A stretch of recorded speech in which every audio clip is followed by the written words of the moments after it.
If you've ever dropped into a pet store, like I've been doing my entire life, at one point or another, you've seen a tank filled with baby turtles. Teeny tiny, big buggy eyes, they look like they're fake little toys until they blink at you, dash into the water, and paddle around before coming up to the glass. They look at you in the eye. Oh, I have to take him home. It's fate. I'm supposed to. No, you're not. Don't. Today's video is a warning. Do not get a turtle. I'm Xavier. Welcome to the wild. Some of you may be thinking, that guy hates turtles. What do you have against Franklin? You probably hate pizza too, Shredder. I could go on with the turtle jokes, so I will. He'd make turtle soup and not even eat it, just to be cruel. So, full disclosure, I don't hate turtles. I have 2 of them myself. I try to give them a good home. I even plan to upgrade them in the future to a more ideal forever home, because I value their well-being. But there have been bumps along the way, mistakes I've learned from, but mistakes nonetheless. Because at one point, I, like a lot of people out there, just wanted a turtle. The way I did it is I got my turtle and then figured it out as I went, which is, and this is true, the wrong way to do it. Ideally, this video will highlight some key aspects of turtle keeping that aren't typically front of mind and help educate and prepare you if you're serious about adding a turtle to your household. If this scares you off, there's no shame. The fact is, turtles just aren't for everyone. Or maybe you just need to look at a different turtle, because not all turtles are the same. So on that note, let's start with the turtle species. Most of you who've seen turtles in pet stores are probably well familiar with red-eared sliders, the most famous and infamous turtle in pet keeping. They're known for getting big, being messy, and being dumped by their owners. This is so frequent that official lists of local herp species often include red-eared sliders. There was a pond by the condo we once lived at, and we'd walk, see the birds, the fish swimming, painted turtles basking, and this one big slider that someone had clearly let go, having not been at all prepared to take care of it. Sliders start tiny and cute, but grow quickly, and it should be noted that adults have few natural predators, meaning they're pretty significantly big. Painted turtles like I have don't typically get quite as large, but a full-grown adult can come close. Most pond turtles you're likely to find can get to similar sizes, and this is where research beforehand will save you. Snapping turtles seem like a cool idea, but aside from their devastating bite, which you absolutely should not overlook, they're best known as being among the largest of freshwater turtle species. While common snappers are smaller than alligator snappers, they're still large, heavy-bodied animals that most people are nowhere near prepared to take in, while species like terrapins have specific diet requirements you need to accommodate. Spotted turtles are probably the best pond turtles, in terms of both display and size, though they are endangered in most of their range, ironically because of illegal collection for the pet trade. If you're looking at a spotted turtle, I'd recommend only going with a breeder and do your research, vet them, make sure they're captive bred. Musk or mud turtles tend to be more expensive in stores, but typically stay a manageable size for their whole lives, bringing me to the next consideration, size. While I've already touched on this point in some ways, one reason you research turtle species beforehand is to be aware of their upper size range, which, among other things, allows you to plan for how big of an enclosure you need. As I just mentioned, mud and musk turtles stay relatively small, often maxing out at around 6 inches in shell length. A baby could be started in a 10-gallon tank, and while it would need to be upgraded eventually, it wouldn't necessarily need larger than a 50 or 75-gallon tank as an adult. What usually puts people off mud turtles is their sticker price. While baby sliders go for less than $100 Canadian, mud turtles are usually double or triple the price. A rule of thumb I found, and maybe not so much a rule as a life hack, is that price can sometimes be inversely correlated with size. That is, you pay less for a bigger animal that will need more investment in hardware versus paying more upfront for a smaller animal that will require less long-term investment. Again, spotted turtles are the better option in terms of size if you want a pond turtle, but they come with their own issues that you need to consider. Directly tied to the animal's size is the amount of space you'll need to allocate. The general rule of thumb is that turtles need about 10 gallons of space per inch of shell length. If your turtle is, say, 6 inches long, it's going to need at least 60 gallons, etc. While most newborns can be comfortably held in a 10 or 20 gallon tank, which are easily acquired and cost-effective tanks for most people, grown turtles will require an upsize. Even smaller species like spotted turtles and mud turtles, which will hit around 6 inches as adults, would need 50 gallons as a bare minimum, with a 75 being more ideal. That's to say nothing of painted turtles, sliders, and terrapins, which can approach and in some species exceed 12 inches, requiring 120 gallons if not larger. Which brings us to two key questions. Where will you put it, and how much will it cost? A 75-gallon tank measures about 48 inches long by 18 inches deep by 21 inches high. So at 4 feet long, you can't just pop it on any shelf. You need dedicated space, and whatever you put it on needs to be strong enough to support it. These tanks are heavy, just empty. If you add, and especially if you fill it with water, we're talking hundreds of pounds of weight. Now, these tanks cost around $300 new in store, just the tank. If you purchase it as a package with the stand, which again is something you'll most likely need, it's more than double the price before tax. Cost aside, a 4-foot-long tank and a stand slightly longer than that means you need to clear furniture space in your home just to keep the animal, meaning a 1-bedroom or studio apartment are probably ruled out. Same if your home just already feels cramped. If you have kids that like to run around inside, you need to find space away from the common areas, which may not be an option unless you have a basement or home office. The space also has to be adequate. For example, is the area tiled, on wood floor, or carpet? Any enclosure that holds water can leak or spill.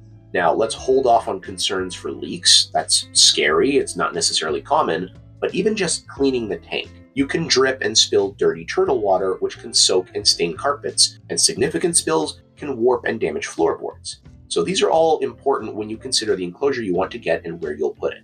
Next up is lighting. Maybe you're thinking, I'll just put it by my window. I'll have natural sunlight and a day-night cycle, problem solved. Been there, done that. Please learn from my sad mistakes. First off, turtles need heat, which is minimized coming through your window, then the distance to the tank, and through the tank glass, and then the distance to the turtle. The heat's just kind of heating your whole tank a little, not significantly in any spot, and ultimately not by very much. A basking bulb directly over the tank is the best option, so they get the heat they need. It also provides a gradient, so they'll have a nice bright hot spot, the periphery of which is warm but not as hot, with cooler areas of the tank they can move to as needed, such as in and under the water. The other drawback is that algae loves full direct sunlight, requiring you to clean your tank more often. But the big issue with lighting is that turtles 100% need UVB, meaning you need a separate light fixture with a specific bulb. UVB radiation allows turtles to absorb vitamin D and synthesize calcium. Now, for anyone that grew up with a lot of milk commercials, this might be familiar. Calcium is what you need to have strong bones. So, in the case of turtles, no UVB means no calcium for your turtle, which means no bones, which means no turtle. My greatest shame in my time reptile keeping is that I didn't know that beforehand and had to learn in real time and watch my turtle begin to wither away. Bits of his shell falling off every day. It was horrible. Then, after looking for local reptile vets, researching, trying to figure out and see what I could do that could help, I bought a UVB bulb and it stopped. The turtle started to recover. And though I was relieved, I was, and frankly still am, so mad at myself that I didn't know this. That my animals suffered needlessly because of me. But why not just keep it by the window? Sunlight has UV, turtles bask in the sun. Fun fact, when sunlight passes through glass, UVB is filtered out. The specific radiation that turtles need to stay healthy does not pass through glass, meaning that turtles who need light, heat, and UVB to survive will only get one of those three things if you put it by the window.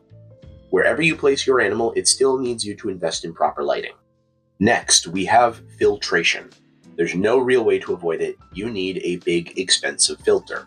If you don't already have a turtle, you may not know this, but turtles are messy. Reptiles don't chew their food. They either swallow it whole, as you see in snakes and many lizards, or tearing off manageable chunks and pieces, which are then swallowed whole, as you'd see in crocodilians. Turtles, I find, use a combination of both methods. Small prey or pieces of vegetation are swallowed whole, while items that are too large are torn or crushed into smaller pieces. My turtles, for instance, will tear larger fish into pieces. They'll crush dry pellets using their beaks, and then go for the smaller pieces, or take bites out of leaf lettuce. Many turtles, again, my painted turtles for example, cannot swallow food unless they're in the water, meaning that as they eat in the water and take out pieces and portions and tear it up, they make their water extremely messy. And this is just the food going in. When it comes out again, it's right into the water. So I'll try not to be graphic, as I want to avoid any kind of strike against this family-friendly educational video, but their leavings come out, very quickly fall apart, and dissolve in the water, resulting in discoloration and floating debris.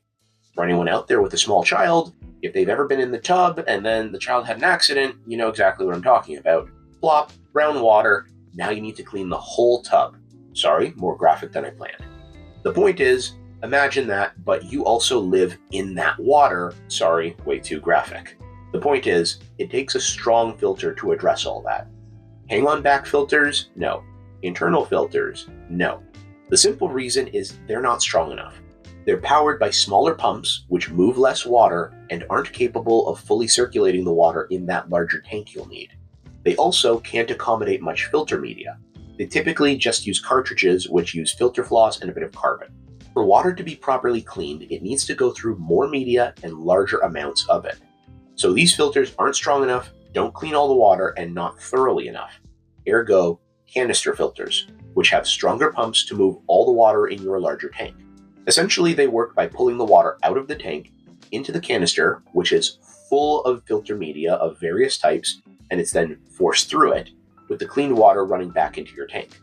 Now, personally, I use a Penplax 1500 for my turtles, which is rated for tanks up to 200 gallons, and has 5 customizable media baskets, allowing for mechanical, biological, and chemical filtration. Now, I should note I'm not sponsored. I just really like the filter. It was night and day from the other filter types that I previously mentioned that I really did go through. And it's been working without issue for years, and I also got it brand new super cheap. Again, not sponsored, but hopefully Penplax is listening. And last but not least, there's cleaning. No matter how strong a filter you buy, eventually you'll need to clean the tank and the filter itself. As I said, turtles are messy. So when you clean that filter, it is gross. The tank itself is straightforward. At most, I take the turtles out, drain the water, vacuum the gravel, wipe down the glass with vinegar, and fill it back up. Not complicated, but it does take uninterrupted time. The real fun is cleaning the filter. It needs to be disconnected, and if you don't follow the instructions properly, you risk draining a tube of dirty water straight onto your floor.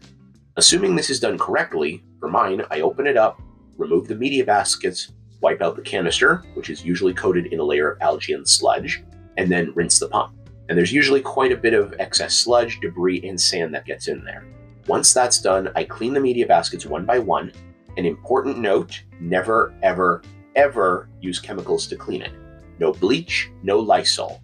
These chemicals are antibacterial, and biological filtration, arguably the most important step in filtration, is dependent on beneficial bacteria colonizing your tank and filter media and breaking down harmful compounds in the water.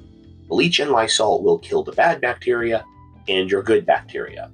These chemicals are also difficult to fully rinse away and can remain in your tank once it's running again. And as I said, your turtle lives in that water that might now have bleach still floating around in it, which isn't good for them. Don't use soap either for the same reasons. Instead, you just rinse the media thoroughly. Your filter pad, bio balls, ceramic rings, etc., whatever you might have. Rinse them till the water runs mostly clear and they're good to go. Another note, most filters recommend you change out the media monthly or so. If you go into your local pet store, they'll probably advise you the same if you ask them. In my opinion, this is only accurate if you plan on throwing them away. My media is months old, some portions years old. Just rinse away the large debris, and the sponges, if you have those, will be able to catch more.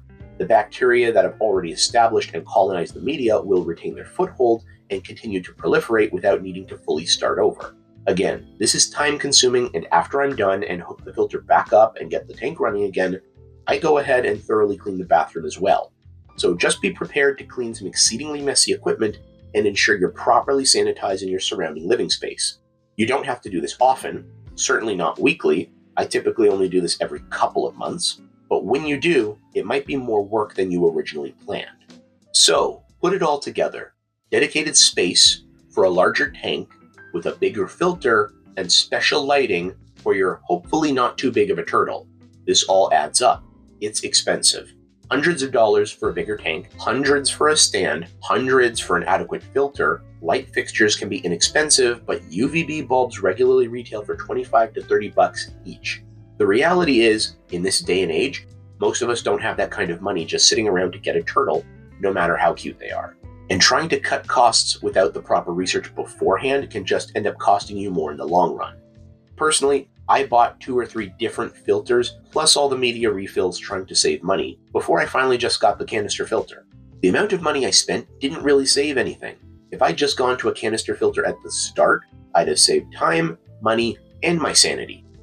Like I mentioned before, that musk turtle, which is for sure pricier today, may cost you less tomorrow. You'll still need a big tank and filter, but not as big as you'd need for that cheap red-eared slider. And if all this scared you away from ever having a turtle, good. It's better you reconsider now than after you bring your new pet home and after you spend all your hard-earned money, which could just as easily go to a more suitable pet that you'll love for years to come. Like I said, turtles just aren't for everyone. That's it for now. If you enjoyed this video and want to see more, please like, subscribe, and share the channel. I appreciate all your support and look forward to sharing more tips and mistakes you can learn from in the future, so you can all learn, grow, and find your X factor.